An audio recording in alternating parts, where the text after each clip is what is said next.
Welcome home to USA Global TV and Radio. Ours is a place where dreams take flight, voices are heard, and stories are shared. This is where cultures meet, connections are formed, and ideas are transformed into action. This is your destination for authentic storytelling, diverse perspectives, and meaningful conversations. We're where global stories unite and bridges are built beyond all borders. Discover our world of education, entertainment, hope, and inspiration.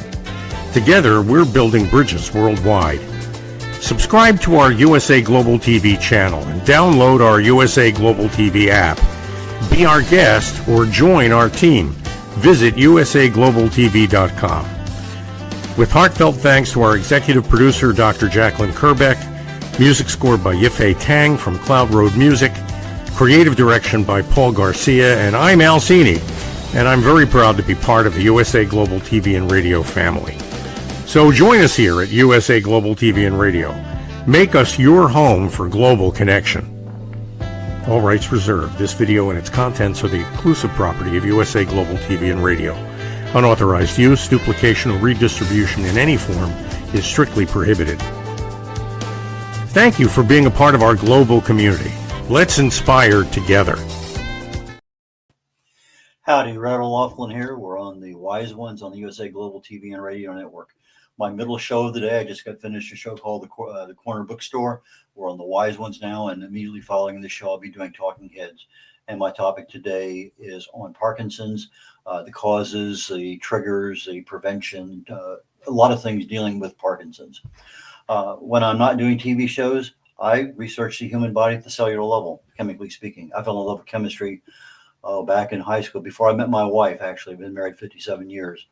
And I love chemistry. I love being able to go into the body and look, okay, well, this thing causes that. Well, okay, if it causes that, can I speed it up? Can I slow it down? How can I affect that reaction? That's what I do when I'm not on TV. I spend a lot of time researching, writing, speaking on these topics. But that's enough about me today. Let's get into our primary star of the show today, John Goodwin. He is the president of Galaxy Press. And John, please join me up here on stage. Hello, Red. Thank you very much for having me on your show today. It's interesting. I almost came out with that wrong word again, but I was Galaxy Quest. President of Galaxy Quest. No. Anyway, but I had to slow down for a half a second just to make sure I said it right. Yeah. Backstage, we were talking, and all of a sudden I came up and I said something to John, and I used the wrong word. And I said, okay, fine. I need to get that out of my brain. But which makes it lodge.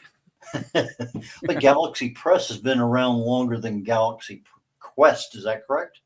Yeah. So it's what we do is Galaxy Press. It's a science fiction fantasy, primarily publisher, fiction works, and we publish all the fiction works of L. Ron Hubbard. He was one of the best-selling authors in the 1930s and 40s. And so a lot of the books you see in the background there were books that were written then.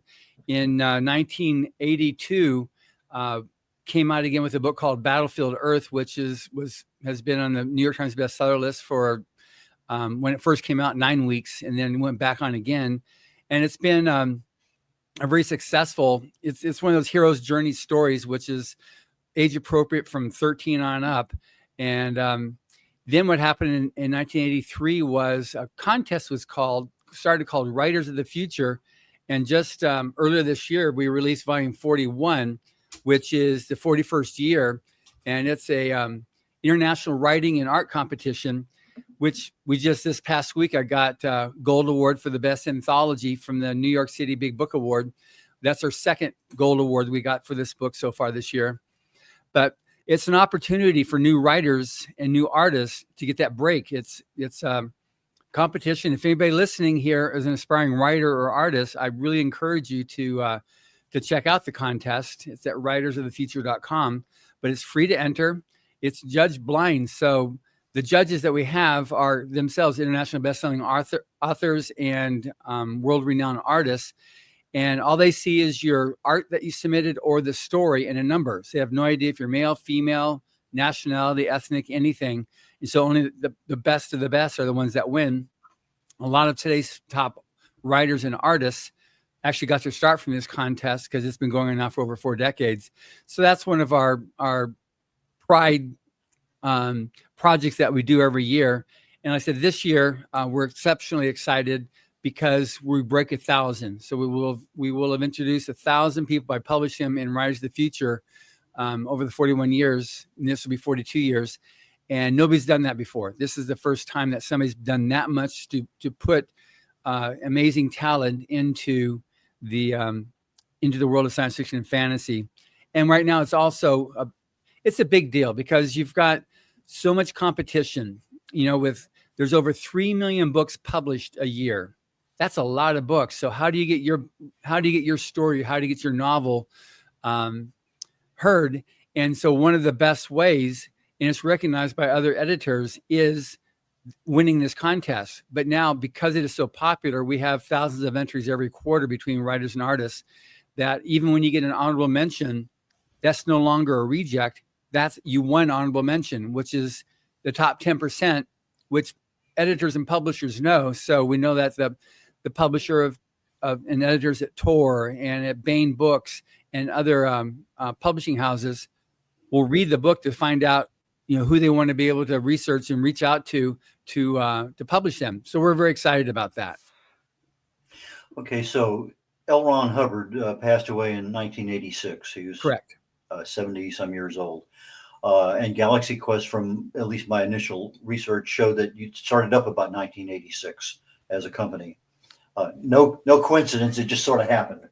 Well, actually, in 1982 is when he started the publishing house, when he released this book, and it had a different cover then. This is a cover that was painted by Frank Vizetta, who is a very famous fantasy artist. And so he painted this one here. And he did all the Conan book covers, and so a lot of stuff for Edgar Rice Burroughs.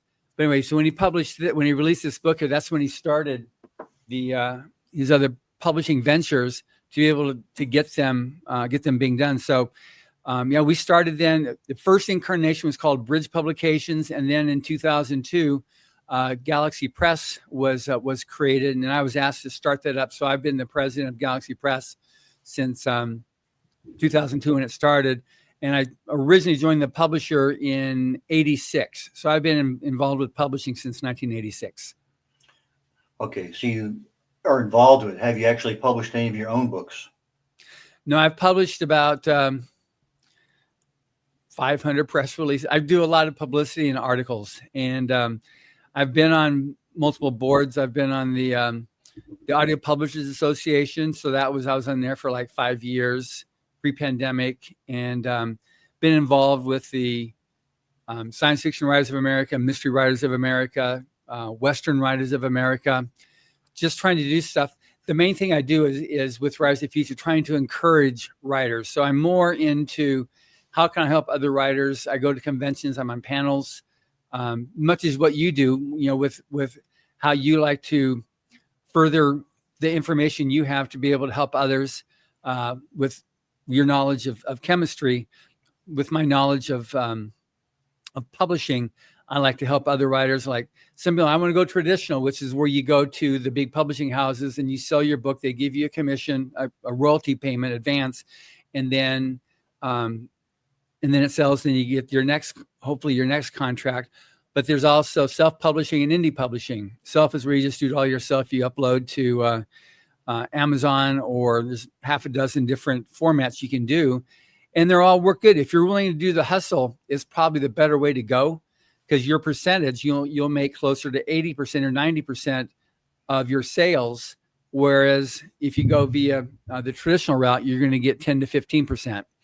So, and then you got indie publishing, which is the smaller presses, which you can go, and they do more profit sharing type stuff where we'll go 50-50 with you, but you've got to go in there. Today's modern publishing, you got to be willing to work. You got to build up your social presence. You got to be able to go out there and talk to people in conventions, whatever the genre is that you write in or art that you actually create for. You've got to hit those conventions and meet your potential fans and let word of mouth build and the quality of your work continue to grow.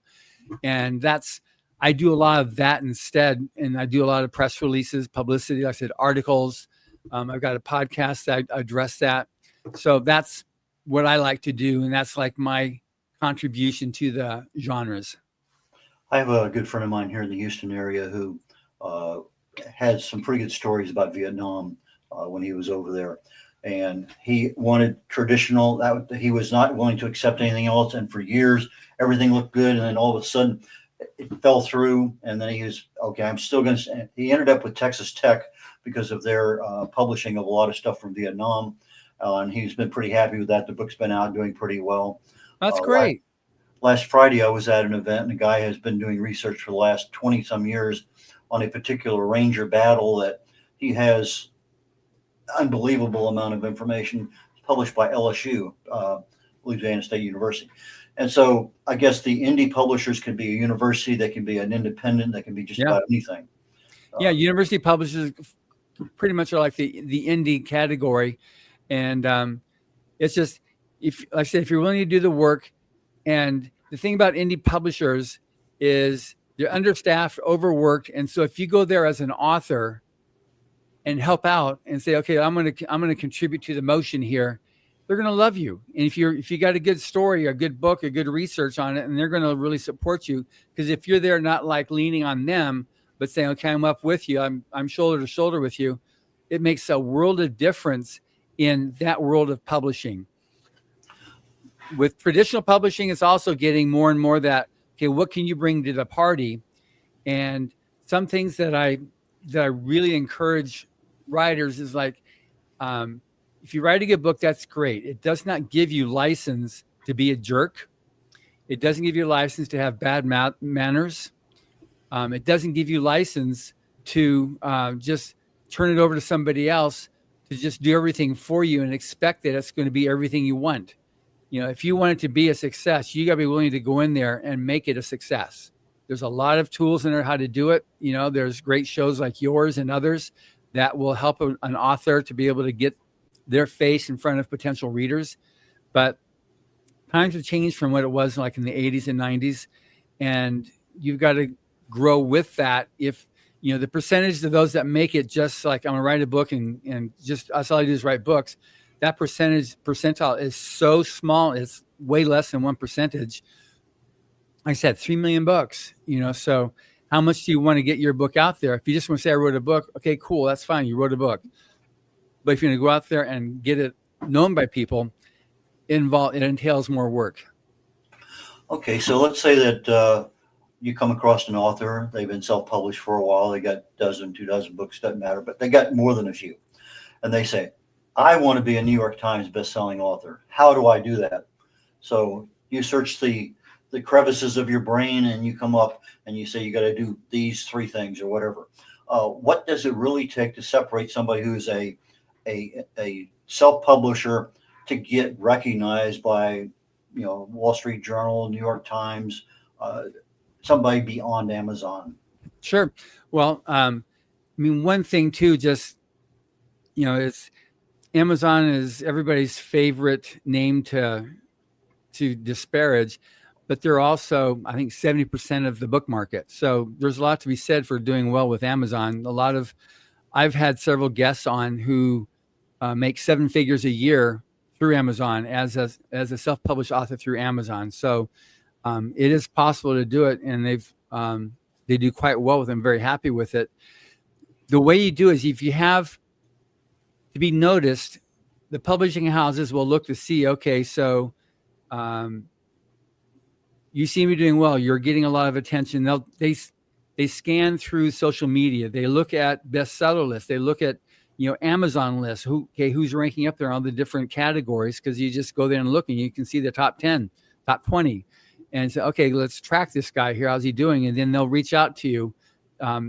You don't go. It's not necessarily straight publisher to author. You go through an agent. So.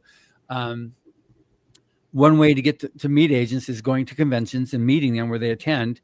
One way, you know, well, who agented this book? You can also just look up a book and see the history of it, and you can find out who represented that book and present yourself. I I have one of our judges for the Rise of Future contest is a guy named Hugh Howey. He's got a TV series with one of his books called Silo, starring Rebecca Ferguson. But he's had 3 of his books series made into TV series, and he started off self-published, and then he was wooed by the big houses, so he went traditional, and then he went back to being self-published because he liked to follow his own direction. He does novelette, and then he combines that to make a novel. And then he does novelette. He does it like that. That's his formula that he does. And he wants to do his own pace. With traditional, you got to be a certain size and certain frequency. So he said, I wasn't willing to do that. Some people are. I've got another judge named Tim Powers, Robert Sawyer, Orson Scott Card.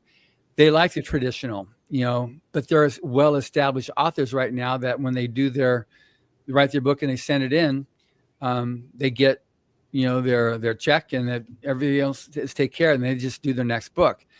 They go out on their signing tours, but that's, to get in there, you need to be noticed. You need to have a book that people are going to notice to say, okay, I'm going to shop around my submission. And again, there's a lot of websites you can go to be able to find, okay, how do I do this? But it's got to be more and more proactive, because, and it's just the thing, if there's a lot of good books out there being written. And so if I write a good book and you write a good book and I'm a jerk, I'm just like, I'm haughty. I'm like, I feel like I'm the next best thing to whoever your favorite genre author is. And I act like that. And then you write your book and you submit it, and you're very nice. You're pleasant. Your manners are in on talking to whoever you're talking to. Who are they going to choose? The arrogant such and such, or the person that's nice. And so that's a new thing right now that people have to take care of. You can't be that haughty, overbearing person anymore and expect that you're going to, hit all the bases going around and score a home run, because it's more than not, you're not going to, because there's no need for a publisher to accept somebody like that when there's so many other people that are willing to be nice and proper manners. It does matter. You were talking a moment ago about novelette. It kind of reminded me of sometimes I see these season 1, episode 1, and there's 8 episodes, and in reality it's the book of whatever that was about, and those 8 episodes are 8 of the 15 chapters in the book. Yeah. And so I can see where somebody says, okay, I'm kind of, because here is the real message that I want to get across, or the action, or whatever it may happen to be. So I can easily see, instead of trying to write that entire thing at one time, you just let it develop and just pet it, and make it your baby, and just let it grow a little bit at a time. So I can obviously see that way of doing it. But some people also have the big picture, and they see everything at one time. Yeah, and so you've got the movie that came out several years ago, 410 to Yuma. It's a short story, so you don't have to get into these long novels for a movie, but writing movie scripts and that whole thing is a bit of a different technology of what to do, and they don't necessarily blend over. That's why when you see movies, like when you write a novel, you have an unlimited budget. You've got the sky's the limit, and then you go make a movie out of it, and all of a sudden you've got if it's an indie, you've got maybe $3 million. If it's a decent sized budget, maybe you got 70. And if you got one of these big blockbusters, maybe you do have, James Cameron, you've got $1 billion, or however much he spends. So you've got to think with that too on what you're writing. Whereas when you're just writing your total creativity, fantasy, man, I got this, and these towering crystal kingdoms, and you've got these fairies that fly around, and you got these huge, amazing dragons. I mean, those are a dime a dozen in your novel, but when you go to put it on screen, it's a different thing there. So it is interesting how, if you're thinking you're writing something to go to screen, then you have to think with that too, that somebody's going to have to take your story and convert it and make it filmable. And that might make a big difference to your story that you weren't interested in having. But then if you think with that as you're going along, which is a bit easier to do with thrillers and dramas than with epic science fiction and fantasy. That's why they're normally big budget movies. John, we're going to be going to break here in just a few seconds. When we come back, a follow-on to the New York Times thought is to how do, let's say, self-published authors, how do they get their books out into bookstores as opposed to just the general sale? So that's the road I want to go down a little bit when we come back, and then we'll continue going. So sure, we'll be back here in about a minute and a half. Okay. What if one simple skill could change the way you connect with the world? What if listening could open doors to deeper relationships, stronger businesses, and a better you? Dr. Jacqueline Kerbeck, the Listening Mentor, brings you USA Global TV and Radio, a space where voices are heard, ideas are shared, and global communities thrive. Through the elevated listeners' courses and books, you'll master the power of listening, set boundaries with confidence, and transform conversations into opportunities. Join us. Listen, learn, elevate. Whether you're a leader, a coach, a business owner, or someone seeking stronger connections, your journey starts today. Subscribe, learn, and transform today.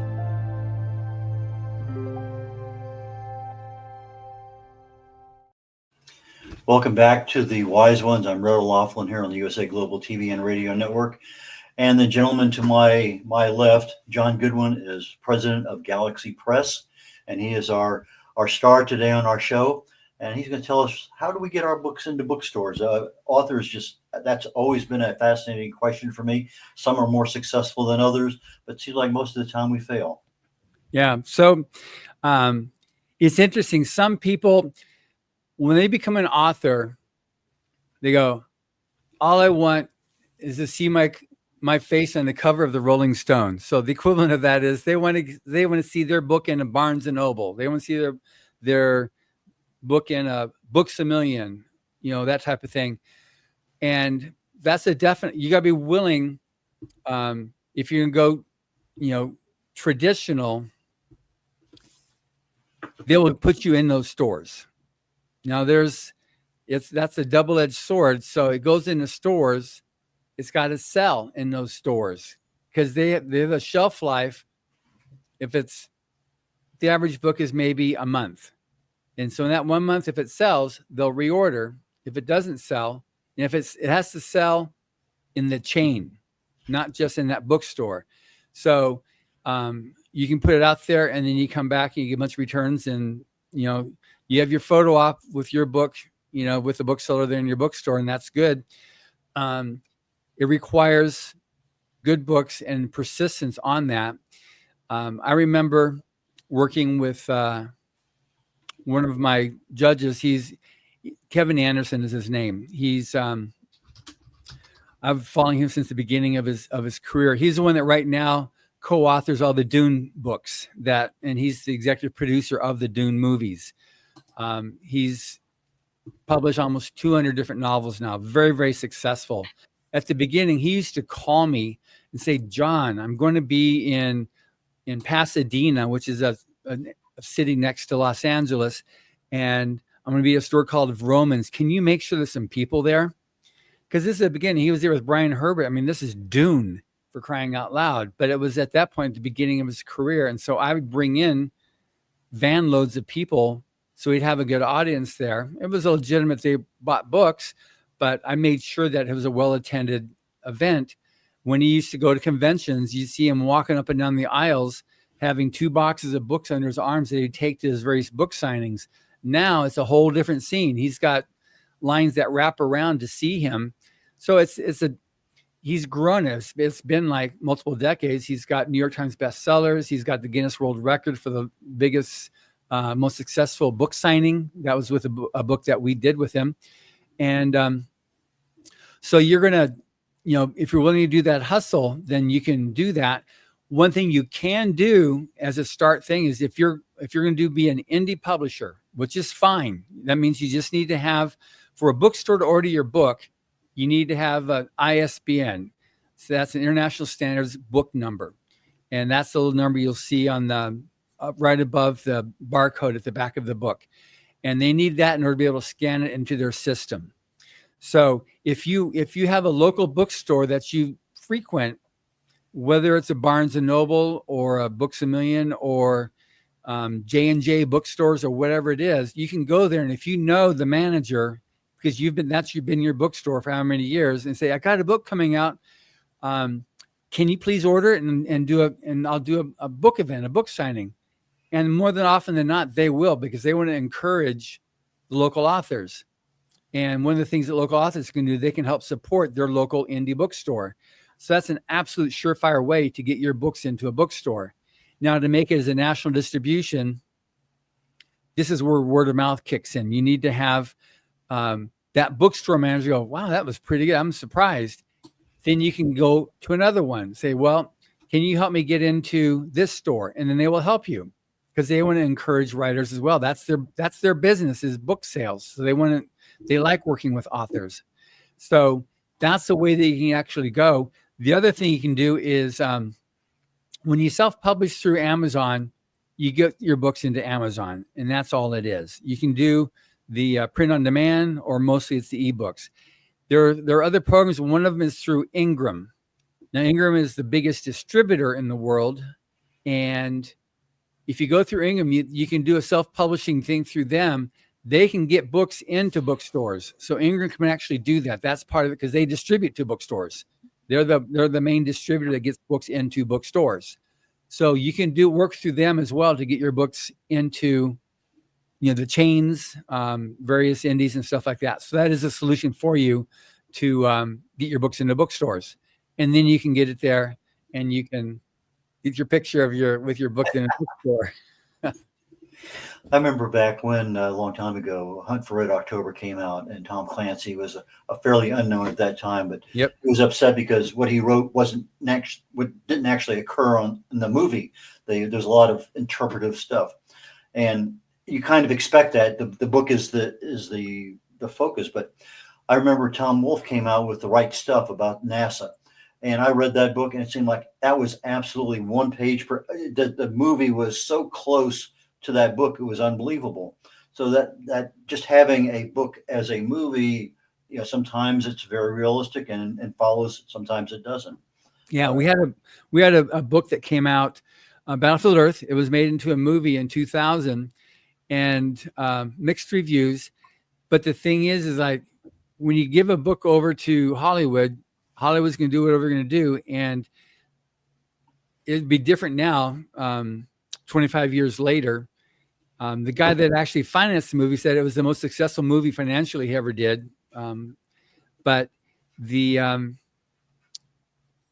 studio, the producing the book, you have budget constraints. So you've got, the weapons, the spaceships, the people that are involved with it. They didn't have the budget to travel to Scotland and get the Scotsmen to become the big, let's take back the planet. Instead, they were in Canada, so they went to a cave and got people dressed up as cavemen and got them to do it. And they couldn't afford all the props needed for all the spaceships and stuff. So they had Harrier jets, which 1,000 years in the future, of course, they're not going to be working, and the fuel will not be there. And there's just too many things. And so the fans didn't support it. And so it didn't survive that, it's not the book.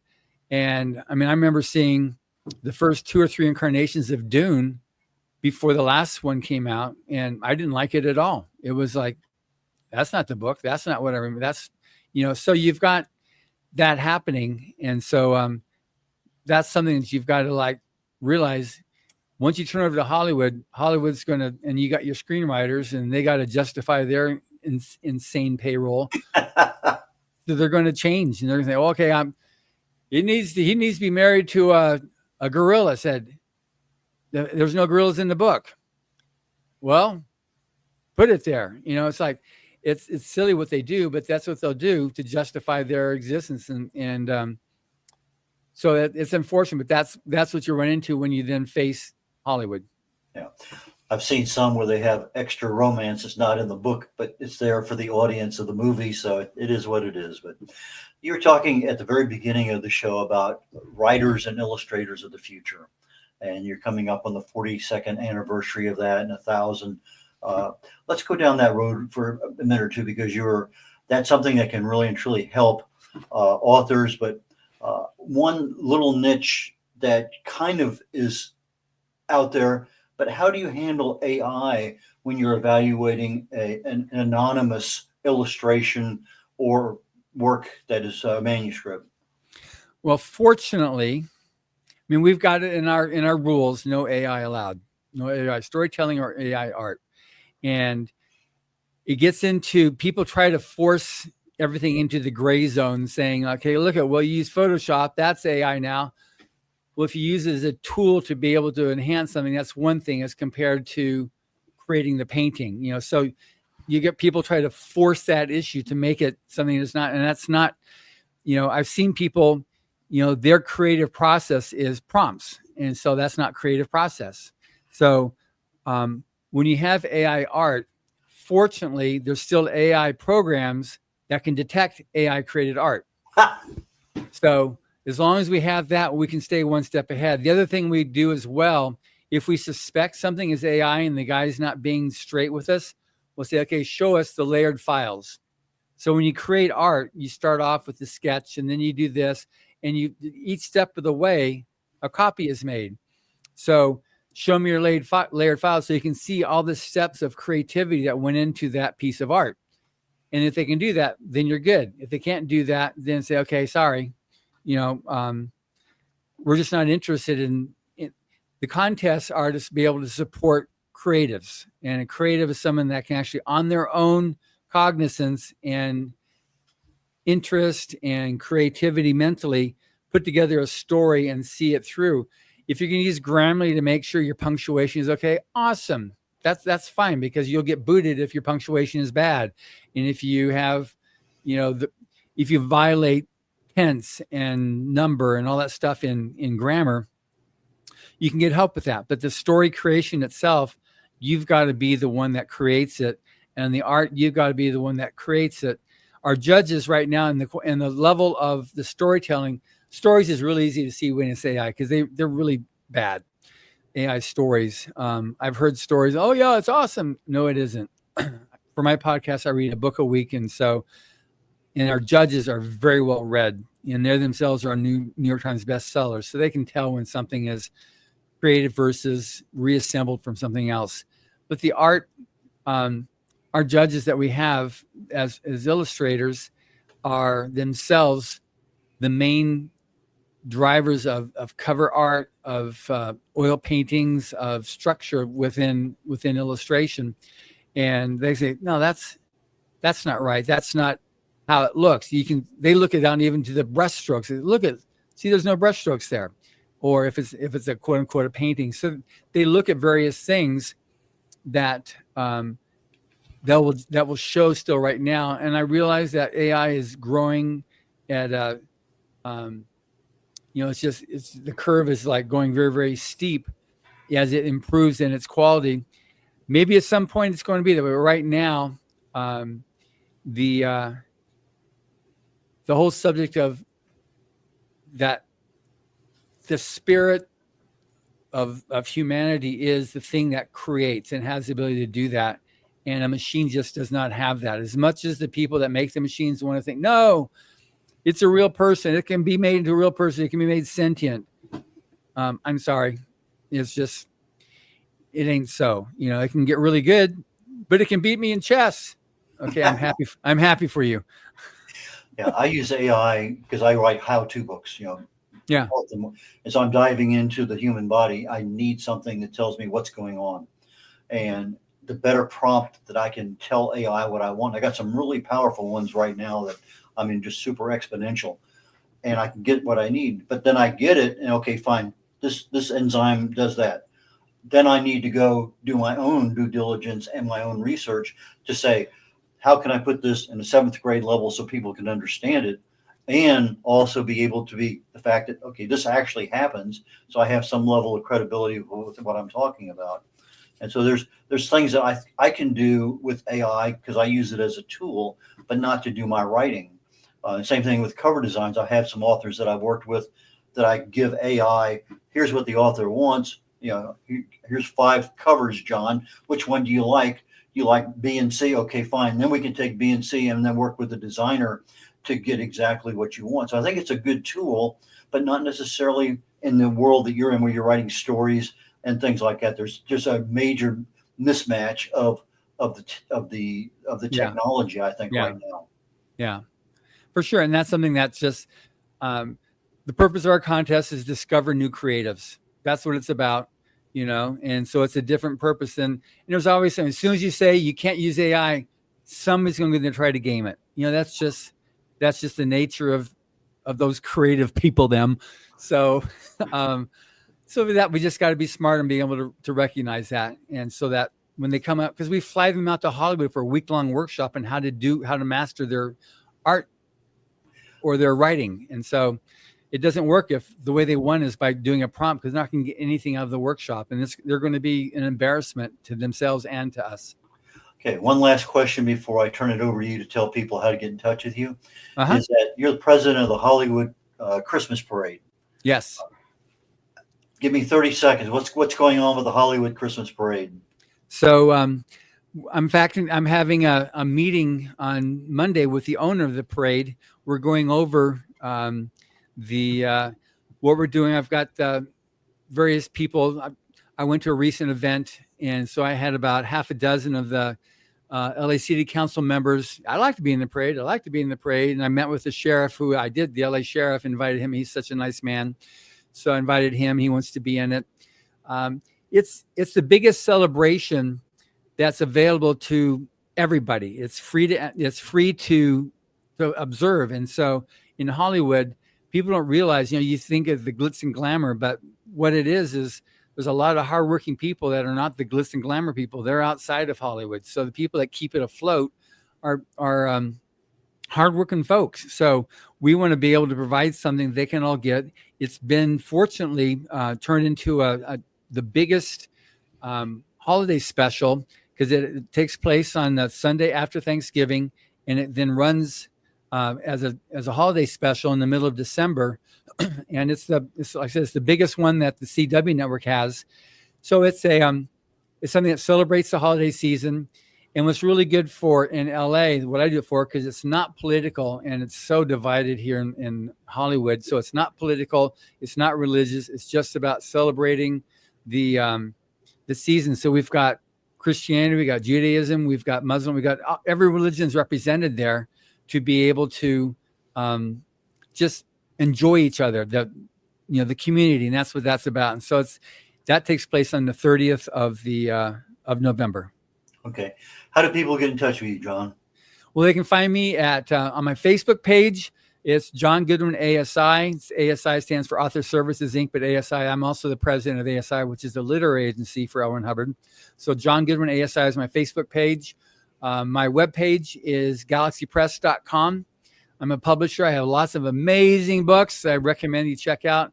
And if you're an aspiring writer and want to see yourself published in an upcoming book, and it just automatically rolls over to the next quarter, the next contest to enter, go to writersofthefuture.com, and there you can enter the writer contest, the illustrator contest. We have a free online workshop, a free forum. I've got a podcast. Everything on that website is free that can help you if you're an aspiring writer or artist to take your next step as a professional. John, thank you so very much. I learned a lot today. You answered a couple of questions that I had in the back of my mind that, okay, fine, I really need to ask him. And I'm glad you gave me that information. So thank you.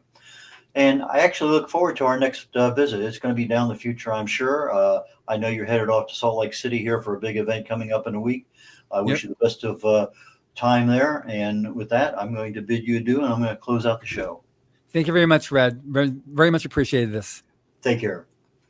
Red O'Loughlin here. We're getting ready to sign off on the Wise Ones on the USA Global TV and Radio Network. My next show is called Talking Heads. I'll be talking about Parkinson's disease, what are the causes, what triggers it, what prevents it, Anyway, join me at about 20 minutes, 1 o'clock Central. Take care, y'all. Bye now.